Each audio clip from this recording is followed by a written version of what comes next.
আমার জীবনের স্বপ্ন আমি এটা করব, এটাও স্বপ্ন। এই ভিশনও শেয়ার করা যাবে না কারোর সাথে। আপনারা তো ব্যবসায়ী মানুষ, টিপস শিখাই দেই কিছু। বিশাল বড় একটা কিছু প্রজেক্ট নিছেন, শুরু করার আগে আপনি বলে ফেলছেন শেষ, আর এটা হবে না। দেখবেন যে এখান থেকে কনস্পিরেসি, ওইখান থেকে শত্রুতা, ওইদিকে এটা করছে ওইটা করছে, আপনি আর আগাতেই পারবেন না। দুঃখজনক হলেও সত্য, আমরা বাংলাদেশিরা তো এগুলোতে অভ্যস্ত। সবার মধ্যে কম বেশি জেলাসি কাজ করে ন্যাচারালি, আমাদের বাংলাদেশিদের এটা আরো বেশি। আমি আমার প্রায় আলোচনাতে বলি যে আমাদের জাতীয় খেলা হাডুডু হওয়ার কারণ হচ্ছে এই খেলার ধরনটাই এমন, একজন সামনে যেতে চায়, 10 জন পা ধরে পিছনে টানতে চায়।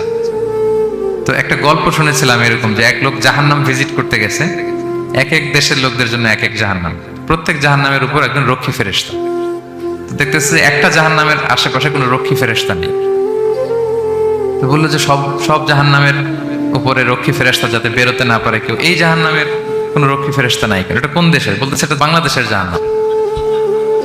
কেউ যদি কোন রকম বের হইতে চায়, বাকিরা টেনে আবার ঢুকায় ফেলবে, বেরোয়া যাবে না এখান থেকে। তো এটা নাকি বাংলাদেশের জাহান্নাম। এটা জাস্ট একটা মজার ছলে গল্প করলাম আর কি। তা আপনি আপনার ভিশন শেয়ার করলে বিপদে পড়ে যাবেন। আপনি প্রপার হোমওয়ার্ক করবেন, গ্রাউন্ড ওয়ার্ক করবেন, কাউন্সিলিং করবেন, প্রজেক্ট দাঁড় করাবেন, লঞ্চিং প্রোগ্রামের দিন সবাইকে জানাবেন।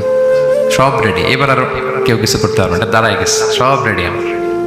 লঞ্চিং জাস্ট একটা ফর্মালিটিস, তারপরে আমার কাজ শুরু হবে। কিন্তু আপনি আগেই যদি সবাইকে জানায় ফেলেন, হবে এটা?